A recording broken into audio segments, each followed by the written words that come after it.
Dulu sebetulnya awal itu saya pinginnya kuliah sebagai di arsitek. Lead-nya 5.000. itu sampai 7.000-an. 7.000. Yang jadi masalah.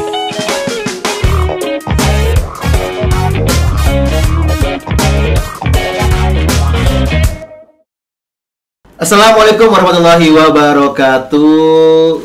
Selamat siang menjelang sore. Kita hari ini di podcast Ramadan Mulia episode 1. Jadi podcast Ramadan Mulia episode 1 ini adalah persembahan dari Bimulia Land dan Nura Islamic Developer Consultant atau properti. Persembahan dari Bimulia Land dan Nura Islamic Property Consultant. Nah, podcast kali ini tentunya di Ramadan Mulia ini kita akan banyak membahas tentang bisnis properti beserta turunannya. Nah, telah hadir nih di tengah-tengah kita ini sosok yang luar biasa. Ada dua orang, yaitu dua orang yang saat ini bergerak di bidang properti, fokusnya ke syariah ya. Insyaallah. Properti Islami syariah. Nah, ini juga menarik nih kan. Ada properti non syariah, ada syariah. Nah, ini gimana perbedaannya tuh? Membeda-bedakan begitu. Di tengah-tengah saya ini ada Kang Eka Fauzi. Nggak apa makanya Kang aja ya biar lebih boleh. akrab gitu. Siap. Terus di samping saya juga sudah ada Kang Ferdiansa. Nanti di beberapa menit ke depan bersama saya dengan Ian kita akan berdiskusi, kita akan ngobrol langsung dengan para pakarnya ini di bidang properti syariah begitu. Oke, baiklah. Nah, ini sudah ada ya Kang Eka. Nah, saya mulai dengan Kang Eka dulu nih. Siap. Ini Kang Eka sudah lama berbisnis di syariah, properti syariah tuh udah berapa lama dan bagaimana pengalamannya? Baik. Bismillahirrahmanirrahim. Awal dulu kali ya perkenalan. Boleh perkenalan. Bismillahirrahmanirrahim. Assalamualaikum warahmatullahi wabarakatuh. Waalaikumsalam. Nama lengkap saya Eka Ahmad Fauzi. Sebetulnya sih teman-teman sering manggil saya Fauzi. Ya. Kalau Eka itu nama kecil ternyata. Dan Eka itu cenderung nama perempuan ya. Nah, itu dia. Jadi ada itu. kita convert jadi Fauzi. Jadi lebih laki-lakian gitu. Baik. Nah, kemudian kami berbisnis properti itu sebetulnya kami mengawali dari tahun merintis itu 2009 sebetulnya. Mulai belajar properti 2009, namun baru mulai ada project itu di 2010. Kita mulai dari Kota Depok dulu. 2010 kita gabung bangun Juanda Eco Townhouse, kemudian masuk ke 2011 kita bangun Jatimulya Eco Townhouse. Setelah itu baru pindah mengembangkan di Bandung. Masuk ke Pesona Asih Sariwangi, kemudian ke Cimahi, Pesona Asih Village, dan sekarang di Kuningan kita bangun kawasan 4,6 hektar untuk tahap awal 391 unit kita bangun ke Tamulia Residence gitu, kurang lebih seperti itu. Jadi semenjak total sudah berapa tahun tuh?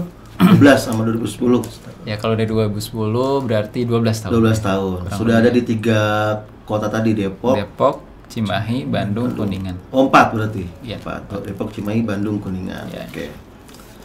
Sebelumnya memang dari dulu kerjanya di tempat properti. Kan ada orang yang berbisnis itu awalnya kerja sama orang gitu ya, baru dia buka bisnis atau gimana? Kalau sebenarnya Kang Fauzi gimana? Properti itu awalnya adalah lebih ke hobi sih sebetulnya. Awalnya saya hobinya gambar. Desain. Kemudian dulu sebetulnya awal itu saya pinginnya kuliah sebagai di arsitek. Cuman qadarullah berjodohnya dengan elektro. Masuk elektro, kemudian dipertemukan dengan properti itu ketika saya bekerja di salah satu perusahaan batu bara ya di Kalimantan, dikenalkan oleh seorang kakak sih sebetulnya untuk belajar properti. Dari situ mulai engagement kembali. Oh, flashback ke belakang. Oh, saya ini kan dulu kan duitnya gede. Hah? Duitnya gede. Oh iya, pasti. Saya punya hobi gambar, arsitektur dan lain sebagainya. Kemudian coba mendalami, belajar. Kemudian Depok itu memang gabung dengan saudara, mulai mengawali di sana. Depok 1, 2, dan mulai mandiri di Bandung, Cimahi, dan sekarang Kuningan. Sekarang yang lagi difokusin di Kuningan. Kuningan ya, Kuningan. Dan sebetulnya dari Kuningan ini beranak pinak sih sebetulnya. Jadi alhamdulillah ya, mudah-mudahan ini rezeki yang berkah dari Allah Subhanahu wa taala. Dari Kuningan ini muncul penawaran-penawaran yang cukup banyak sebetulnya. Mulai Tasik, kemudian Ciamis, kemudian Subang, ya Subang, kemudian ada juga Kuningan lagi. Jadi mitra-mitra itu mulai calon mitra ya, mulai menghubungi kami, kemudian untuk bersinergi bangun kawasan-kawasan di kota-kota mereka. Gitu. Buka cabang-cabang lain. Insya Allah mudah-mudahan. Bukan cabang, bukan ya. Cabang perumahan, cabang developer di kota lain. Iya. Yang Kuningan nama perumahannya apa tadi? Kartamulya Residen. Kartamulya Residen. Itu ada berapa rumah? Itu ada 391 unit rumah yang di dalamnya ada 8 ruko. Kurang lebih 6 ruko ya. 6 ruko di situ. Oke, berarti ya, bikin nggak hanya sekedar perumahan, cuman ada aktivitas bisnis juga di situ. Iya, betul. Karena konsep kami, tagline kami kan Islamic Green Living. Hubungannya tadi dengan developer syariah, ya Islamic Green Living. Jadi ada 2 konsep yang kita masukkan ya. Yang pertama konsep Islamiknya, kemudian bagaimana kehidupan itu atau perumahan itu, kawasan itu tetap menjaga hijaunya pekarangan rumah, hijaunya kawasan gitu. Kan cenderung ketika ada satu kawasan itu dibentuk, pohon-pohon besar ditebang dan lain sebagainya lah, kurang lebih, sehingga tidak menjaga keasrian lingkungan. Tapi kita tidak seperti itu. Dengan kita tebang pohon, tapi kita menjaga dari sisi yang lain. Misalnya kita tanamin kembali pohon, kemudian kita ada resapan air hujan. Kemudian pun sebetulnya kita ada namanya kayak semacam hutan kawasan lah, hutan lingkungan kawasan tersebut. Dan di Kuningan ini kita juga ada konsep wisata sebetulnya. Jadi di area itu selain wisata, kita kan ke arah agro ya. Jadi kita buat kayak semacam hutan wisata di situ. Menariknya kan gini, ketika bicara properti syariah dan yang non syariah, orang kan ngeliatnya kan pasti lebih ke infrastruktur apa yang membedakan ya, sama aktivitasnya kan. Nah itu yang membedakan yang di Kartamulya Residen tadi ini perumahan syariah sama yang bukan syariah itu apa? Dari sisi infrastruktur, terus sama aktivitas di dalamnya tuh. Baik, kalau saya menyoroti dulu tentang syariah ya. Sebetulnya dari sisi kami nge-branding nggak terlalu banyak membranding bahwa kami developer yang syariah gitu ya. Untuk sebetulnya begini, kita bisa jadi suatu kawasan itu tidak berlabel syariah tapi syar'i gitu. Harapannya seperti itu. Jadi kita membawa nilai-nilai syariah di dalam kawasan yang memang mungkin labelnya nggak syar'i. Bisa jadi juga khawatirnya itu menjadi timbal balik yang negatif ketika misalnya Kartamulya tuh bukan label perumahan Islami kan sebenarnya. Tidak menghubung-hubungkan dengan kalimat syariah, bahasa syariah enggak, tapi di dalam branding Bimulya Land, Islamic developer itu ada di situ.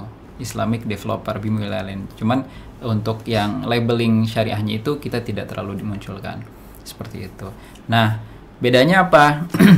Kami selalu menyampaikan pada calon buyer kami atau mitra kami itu adalah di dalam kawasan kami ada 2 sisi memang. Dari sisi simbol itu bisa jadi dari infrastruktur, jalan gitu ya. Ada simbol-simbol yang dilihat. Ya, ada simbol-simbol yang diperlihatkan, dimunculkan. Contohnya kayak masjid gimana? Misalnya, kemudian saung tahfiz, kemudian misalnya simbol-simbol yang misalnya main gate-nya seperti angka 1 dan itu mengingatkan ahad tauhid seperti itu. Ke arah sana. Pertama itu dari infrastruktur. Kemudian yang kedua adalah dari sisi aktivitas. Aktivitas kita mengarahkan warga yang ada yang bermukim di sana, yang memiliki di sana di perumahan atau di kawasan kami, kita arahkan atau kita coba maintain supaya aktivitasnya betul-betul membawa kita itu berada di jalan yang lurus. Aktivitas ada saung tahfiznya, ada kajian-kajiannya dan lain sebagainya. Seperti itu kurang lebih. Oke, itu yang bedakan ya. Insya Allah. Dan itu di Kertamulia akan seperti itu aktivitasnya nanti. Insya Allah akan seperti itu. Masih kosong dari 300 berapa tadi? 391 unit. Masih available. Kita baru terjual di tahap pertama itu sekitar 62 ya. 62. Sekitar 62, masih banyak. Jadi kita ada 4 klaster sebetulnya. Ada 4 klaster yang baru kita buka. Klaster yang pertama 150 unit yang sudah terjual 62 unit. Gitu. Nah, yang klaster yang lainnya menyusul dan uniknya ini sebetulnya konsepnya kan semi real estate ya. Semi real estate tapi harganya cukup ekonomis. Berapa tuh? Harganya 150 jutaan. Wah, murah ya. Ya. Nah, Kalau di Cimahi berapa rata-rata rate perumahan tuh? 700. 700, 600 ya sekitaran Tipe segitu ya. tipe berapa kalau yang 150 yang di Kuningan itu? Kalau yang 150 di Kuningan itu tipe 30 tanah 60. Tapi tipenya mungkin nanti bisa ditampilkan oleh teman-teman. Tipenya itu dia 30 bisa 4 kamar. Oh gitu. Tipe 30 tapi bisa 4 kamar. Itu uniknya teman-teman di Nura ya. Bisa mendesain sedemikian rupa supaya area atau rumah yang kecil tapi bisa efektif gitu. Jadi satu rumah kecil bisa dihuni bisa jadi 4 sampai 8 orang juga masih bisa gitu ya. Seperti itu kurang lebih. Karena kan ada 4 kamar yang bisa ditinggal. Oh, menarik ya, cukup murah ya. Dibanding dengan kota besar kayak Cimahi, Bandung, itu harganya jauh banget ya. Jauh. Kalau untuk tipe itu di Bandung itu udah berapa itu?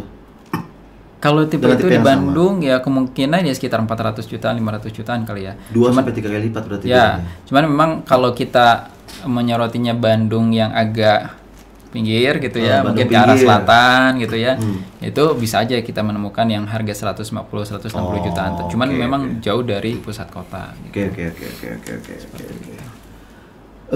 Apa namanya? Sebenarnya sekarang tuh orang tuh pengen beli rumah itu apa sih yang menurut Kang Eka ya? Kang Eka lah. Kang Fauzi. Kang Fauzi itu mirip-mirip kayak penyanyi rock zaman dulu ya? Iya. Apa terinspirasi dari situ? Iya, Makanya bisa namanya jadi mau kali berubah. Namanya mau dipanggil Fauzi Kang gitu. Fauzi gitu ya. Kang Fauzi. Nah, itu kan gini ya, apa namanya di saat pandemi gini. Ya. Ini gimana bisnis properti? Ya, unik sih sebetulnya. Dari teman-teman kami ada yang pada saat pandemi ini malah omsetnya naik sebetulnya. Jadi memang bagaimana tergantung kita membidik pasar, membidik market gitu ya. Yang kena dampaknya sekali sebetulnya yang saya perhatikan ketika pertama kali pandemi itu adalah teman-teman developer yang masuk ke rumah subsidi FLPP karena pada saat itu kuota habis. Kita sebetulnya launching itu 2019 akhir. Pandemi 2020 awal kan ya? Oh iya. Pada saat kita launching dulu itu kita mengundang hanya 2 bulan itu hadir 400 orangan pada saat launching itu. Pada saat launching 400 orang, langsung pada saat itu booking sampai 56. Hanya ketika kita masuk ke 2020, kuota itu habis tuh kan. Jadi yang 56 ini belum bisa kita closingkan. Bahkan terus menyusut sampai terakhir itu hanya bisa kita closingkan hanya 2 orang gitu dari penjualan awal. Itu yang paling kena dampaknya. Cuman teman-teman yang bisa berinovasi untuk menyasar market yang pas, itu dia melejit. Jadi teman-teman yang menyasar marketnya investor gitu ya, yang mau investasi mengamankan asetnya, mengamankan uangnya ke dalam aset kan gitu, itu meningkat.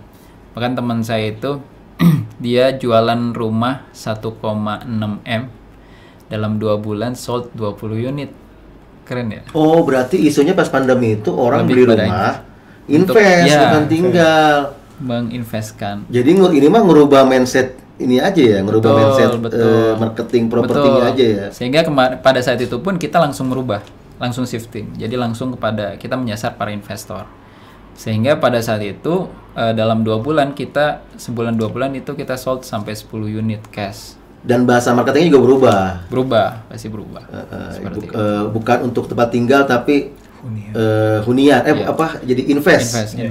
Jadi untuk invest. Oke, menarik juga. Cuman untuk belakangan ini alhamdulillah sudah lumayan normal lah. Dan ini momentumnya sih teman-teman di developer itu untuk akselerasi sih sebetulnya. Momentumnya untuk akselerasi. Kalau di Cimahi sendiri di mana itu tempat kawasannya di mana? Kita ada di Cimahi Utara ya, belakang kantor pajak. Oke. Cuman tinggal sisa 3 unit sih sebetulnya. Tinggal sisa 3 unit tipe 45. Nama perumahannya? Nama perumahannya Pesona Asih Village. Pesona Asih Village. Iya. Terus satu lagi? Itu kemudian langsung Kuningan. Kuningan. Oh. Ya, itu tinggal sisa 3 masuk Kuningan. Sedang kita rancang proyek di Tasik ya, Pak Ferdi. Proyek di Tasik 1,1 hektar, kemudian proyek di Subang 2 hektar, kemudian ada di Kuningan juga yang akan kita coba perdalam perencanaannya sekitar 3 hektar. Gitu, insyaallah. Oke, ini di samping Kang Fauzi juga ada Kang Ferdi nih. Ini Kang Ferdi berarti yang bagian ininya, apa namanya, marketingnya? Beliau di business development. Business development, wah ini menarik juga nih. Ada business development di properti itu kayak gimana? Coba Kang Ferdi ceritakan dulu tentang Kang Ferdi. Kenalan. Ya, baik. Bismillah. Nama saya Ferdiansah. Biasanya dipanggil Ferdi cukup gitu. Saya sebenarnya pensiunan. Udah tua ya? Pensiunan bank syariah terbesar. Masya Allah. Nggak perlu spill nama, nggak boleh ya? Nggak boleh ya. Bank syariah terbesar. Nah, kemudian merger. Nah, ini clue-nya ini, merger. Gitu, ya. Nah, jadi begitu merger, saya memutuskan untuk tidak ikut bergabung, gitu, karena memang sebelumnya juga sudah ada background properti. Jadi memang selama proses setelah tidak ikut merger di bank syariah terbesar tersebut, saya terjun di dunia properti. Sekarang menjadi support dari Bimulia Land di business development gitu.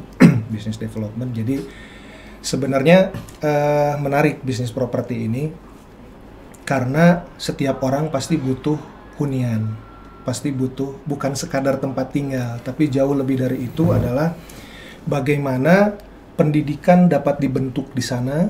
Iya. Kemudian perekonomian juga dapat tumbuh dan berkembang di sana, gitu ya.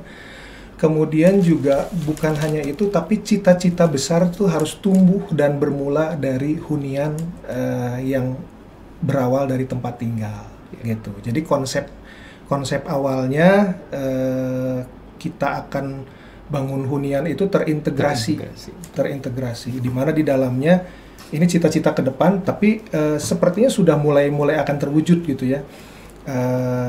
Di dalamnya ada sekolah, gitu ya, sebagai bukti pendidikan. Kemudian tadi disampaikan oleh Kang Fauzi ya, ada saung tahfiz. Nah, ini juga bagaimana mengasah bahwa pribadi yang menghuni di kawasan tersebut juga bukan hanya sekadar menghuni sebagai tempat tinggal gitu, tapi dari sisi keagamaannya juga kita arahkan. Maksudnya bukan kita fasilitasi gitu ya, kita fasilitasi. Kemudian dari sisi pendidikannya gitu ke depannya kita akan mengembangkan dalam bentuk kawasan yang ada pendidikan di dalamnya gitu ya. Kemudian juga ekonomi, nah ini akan kita bentuk semacam koperasi gitu ya, semacam koperasi. Jadi nanti koperasi ini yang akan memfasilitasi semua kebutuhan sandang, kalau perlu pangan gitu ya, seperti gitu. Jadi sebisa mungkin perekonomian itu akan bergerak di kawasan tersebut gitu sebelum keluar. Nah, kalau misalkan memang tidak terakomodasi di dalam kawasan ini, di dalam hunian ini gitu ya, maka ya kita keluar gitu. Tapi sebisa mungkin kawasan yang Islami ini yang akan kita ciptakan ini, atau apa yang kita impikan ini gitu ya, dan sedang kita berusaha ke arah sana untuk mewujudkannya gitu ya. Ini mudah-mudahan segera terbentuk gitu. Sekarang kawasannya pilot projectnya di Kuningan. Namun beberapa kota tadi yang seperti Kang Fauzi sampaikan menyerap ide ini, ternyata wah menarik kalau gitu ya. Kalau konsepnya seperti itu menarik. Jadi ada satu kawasan perumahan betul udah sold out nih, udah training semua kan. Jadi kan ada masyarakatnya tuh. Betul. Itu gimana caranya untuk jadi aktivitas ekonomi baru, Iya. Betul. supaya nantinya ya masyarakat yang ada di hunian itu terpenuhi kebutuhannya. Di satu sisi ada mata pencaharian baru ya buat Betul. Ya. yang nganggur-nganggur kan. Ya. Iya, mulia banget ya. Betul. Iya, menarik. Barangkali itu juga salah satu jadi konsep Islami ya. Betul. Iya benar. Karena kan yang saya tahu kan kalau udah sold out ya udah gitu. Langsung Nggak kemana diurus, gitu ya, bawahnya, nggak ya. diurus, ini diurus Iya. kebutuhannya. Padahal itu memang sebenarnya potensi bisnis itu di situ, Ya. Betul. ya kan? Betul. Toh kita tidak merugikan yang punya rumah kan, malah ngebantu sebenarnya. Betul. Menghadirkan juga nanti orang-orang yang baru buat apa namanya bekerja di situ, jadi koperasi tadi kan. Betul. Iya. Itu ide itu muncul pernah ada sebelumnya atau memang gimana, portofolio di mana gitu, melihat di tempat lain ada yang melakukan itu?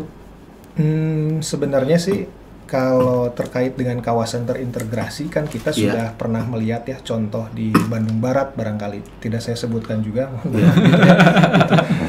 Di satu kawasan yang memang kawasannya itu juga cukup luas ya, kalau boleh kita ini di sana sudah jauh lebih berkembang gitu, ada rumah sakit, kemudian sarana pendidikan, bahkan kampus-kampus ternama, kampus swasta ternama di Kota Bandung itu sudah sebagian memindahkan kampusnya gitu ke sana. Ini yang gede banget ya? Yang gede banget. Ini yang kayaknya nggak perlu kasih tahu juga udah tahu. Kalau Bandung Barat gede banget ya. Itu mah negara dalam negara itu. Nah, memang kalau sebesar itu impian ya, masih jadi impian. Artinya kita berangkat dari hal yang terkecil yang bisa kita lakukan gitu, dengan konsep katakanlah 4 hektar, kemudian jumlah rumahnya juga terbatas baru 400. Tapi ini kalau dikolaborasikan antar individu atau antar orang-orang yang ada di dalamnya, insya Allah bisa menjadi baik itu kekuatan ekonomi ataupun kekuatan pendidikan gitu. Betul. Dan yang lebih pentingnya adalah ini bisa jadi siar Islam gitu ya. Oh, ini ternyata nanti kalau misalkan masyarakat sekitarnya pingin sekolah, jadi referensi. Oh, kalau nitipin anak sekolah mah ke sana aja, ke KMR ya, Kertamulia Residen, katakanlah seperti itu. Atau mau titip anak biar jadi hafiz Quran gitu, biar bisa ngasih mahkota ke ibu bapaknya gitu ya. Nah, itu titip aja ke KMR. Ini sebenarnya ide besar gitu. Tentunya perlu didukung juga dengan energi besar dan perhatian besar. Dan ini kan untuk menengah rumah ini untuk di Mulia Land itu diciptakan sebenarnya Kang Fauzi itu membuat di Mulia Land ini itu marketnya untuk menengah ke atas atau menengah ke bawah? Di menengah, betul. Menengah ya. Menengah, betul. Ya, artinya kan tadi yang disampaikan di kota sih jadi spill tuh kan. Di KBB itu kan untuk menengah, bukan menengah lagi tuh mah. Atas. Itu udah atas Betul. gitu. Pokoknya juga udah miliaran kan, nggak ada yang urusan juta. Secara kompleksitasnya kan. Nah, ini berarti menciptakan yang seperti itu tapi untuk level menengah. Betul. Biar mereka juga bisa merasakan yang kayak begitu gitu ya. Betul. Oke.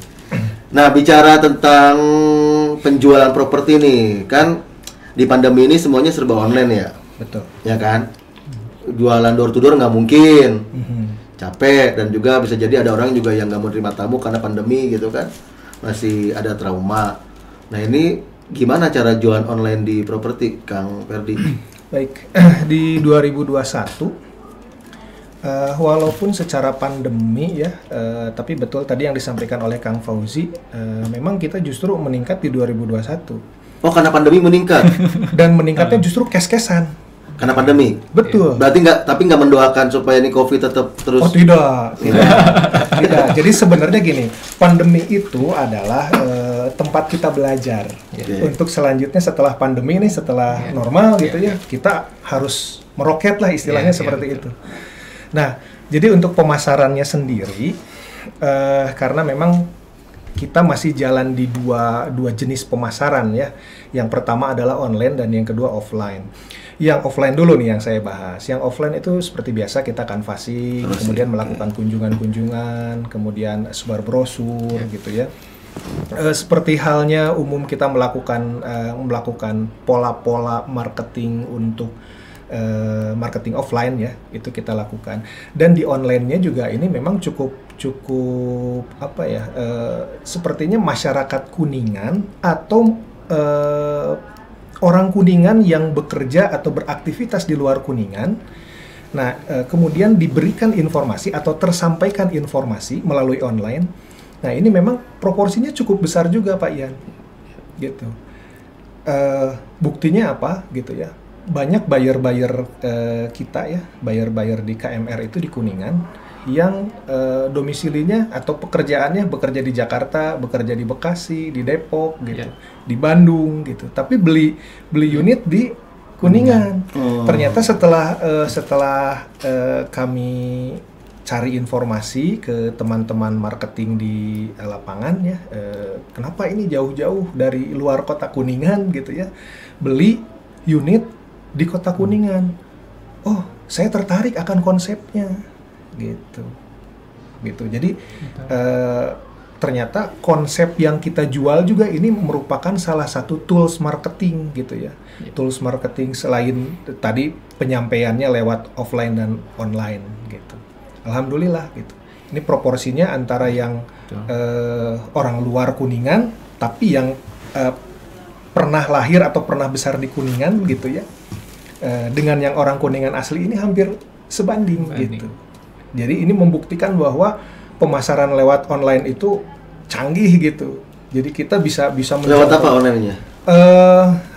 Kami sejauh ini pakai FB Ads, kemudian Instagram, TikTok baru masuk, kemudian Google Ads, YouTube sudah beberapa episode ya, udah beberapa kali tayang juga.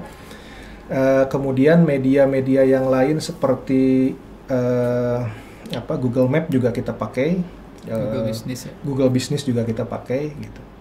Itu dampaknya besar tuh ya buat apa? Buat perusahaan sendiri. Sangat besar sekali. Bahkan lead-nya itu sampai lead-nya itu sampai 7.000-an. Yang jadi masalah kita kekurangan source untuk nge-maintain leads yang sedemikian besar ini gitu ya. Wah, ini besar nih potensinya nih yang terinformasikan lewat online gitu. Nah, sementara kapasitas teman-teman di marketing masih belum bisa menyeimbangi dengan leads yang besar ini gitu. 7.000 dalam setahun ya? Iya, 7.000 dalam setahun. Gitu. Yang perlu di follow up. Perlu di follow up. Dalam artian 7.000 itu yang tertarik dan pernah melakukan interaksi dengan IT kita gitu ya, dengan fasilitas IT kita gitu, IT KMR gitu. Jadi, belum lagi yang tidak secara langsung melakukan interaksi. Jadi hanya sebagai informasi tahu saja gitu. Barangkali itu jauh lebih besar daripada 7.000 tadi gitu. Nilainya. Oke. Berarti menggunakan media online ya, media sosial online untuk marketing properti itu ini ya juga lumayan ya dampaknya ya buat penjualan ya. Betul. Banyak di mana, online apa offline yang sekarang trennya? Sekarang yang untuk di KMR lah atau di Mulia Land secara lebih banyak di online. Lebih banyak di online. Oke. Apa tuh yang memiliki mereka menarik? Penawarannya dari sisi desain kah?